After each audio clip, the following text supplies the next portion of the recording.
Hello everyone, I am Chen Lei. Today I will share a project called Binance Market Maker. The role of market makers has actually existed in traditional finance for a long time. This includes stocks and foreign exchange. You can actually search for detailed introductions about market makers on Baidu or Google. Today, I will mainly talk about Binance Market Maker.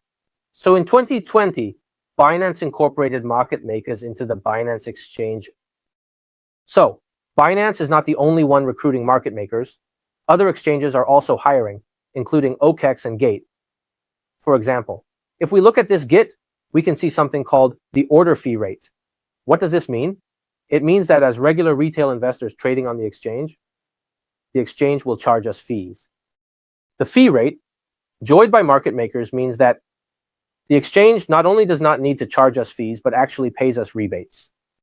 It can be seen that the main income of market makers comes from transaction fees rather than from market speculation. So if you are a retail investor, you not only need to pay the platform's fees, right? You also need to speculate in the market. If you win the speculation, you make a profit. If you lose, you incur a loss. That's why we often hear the saying, respect the market. So market makers do not need to speculate in the market, which means their risk is greatly reduced, as their income comes from the fee rebates provided by the platform.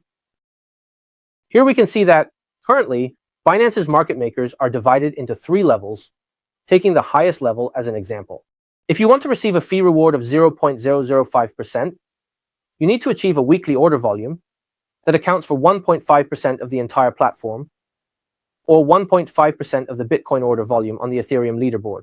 So the trading strategy of market makers is not primarily focused on profit, but rather on maximizing trading volume in the shortest time possible. Here, the market maker strategy mainly involves long-short hedging. For example, if I have 100,000 and place a long order of 50,000 and a short order of 50,000, under the same market conditions, regardless of whether the price rises or falls, I will not face liquidation, but I will generate a trading volume of 100,000, and Binance will reward me. Worry-free. Of course, our market maker strategy can execute many such trades in a short period. So, if your capital is larger, it means that in a short period, the trading volume will also increase. This is similar to playing Baccarat in Macau. If you bet on the banker and the tie, assuming the casino does not take a rake, no matter how you play, you won't lose money, right? In this way, as our trading volume increases, we earn more points. With more points, we can exchange them for free hotel stay and dining at free restaurants. Okay, so at this point, many people probably know about Binance's market makers. One way for market makers to profit. Now, let's talk about the relationship between Zhao Changpeng of Binance and market makers. Remember last June, the SEC sued Zhao Changpeng, and in this lawsuit, the company is a crypto asset trading company registered in Switzerland. Qi refers to Zhao Changpeng, who is the actual owner of Sigma Chain, with several Binance employees responsible for the company's operations. Here, it can be seen. Sigma Chain is an active trader on both platforms and claims to be the main market maker for the Binance exchange. This statement is even more powerful. Sigma Chain has always acted as a counterparty for Binance's US platform, sometimes even being the only counterparty. That is to say, many times when we retail investors trade on the exchange, you might think your counterparty is another retail investor or a whale, but it could also be a market maker. According to international securities law, you are not allowed to be both the referee and the player. So after this issue was discovered, Zhao Changpeng had no choice but to step down as CEO of Binance. However, after his resignation, it actually still benefits Binance's market makers, as he could continue to act as a market maker in the future. The impact on the entire Binance is not that significant. Let's take a look at the original document of the SEC's lawsuit against Binance. The entire document is in English. Now, in this part, there is a diagram that can be clearly seen here. It lists a relationship diagram involving Zhao Changpeng, Binance, and Sigma Chain, and it's very detailed. So what qualifications does a market maker need?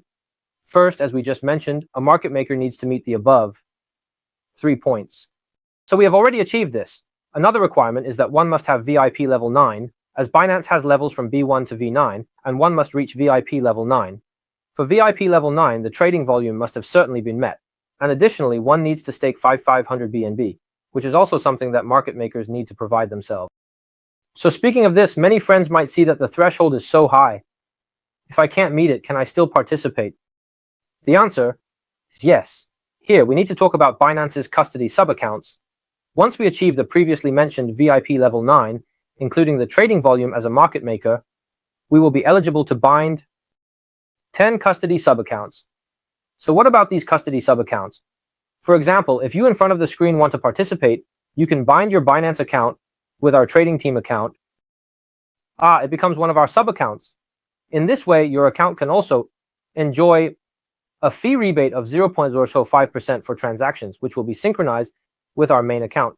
Of course, the requirement for users who want to cooperate with us is that your account must hold at least 1 million USDT. If your funds are insufficient, you can also participate in the form of an ETF. For collaboration, you can message me for a detailed introduction about this ETF. At the same time, you will need to open an API, which is mainly used for backup and connecting to our observer's backend. Now, let's take a look at our observer's backend. The principle here is that it operates every hour. It checks your balance once. If the balance increases, it shows a positive number. If it decreases, it shows a negative number. A single negative number does not indicate a loss. Rather, it means your balance was used to open a position that has not yet been closed. Once the position is closed, the principal and profits will return. The balance will then turn into a positive number again, unless there are 2 consecutive hours of negative numbers, which may be caused by price differences. We also have a strategy for price differences, which I will discuss in another video. At this point, many people may wonder if there are risks with my funds in the custodial sub-accounts. Let's take a look at this. Fourth point. Can the trading team withdraw assets from the custodial sub-accounts? The answer is no. It must go through the user's main account, which is your own primary account.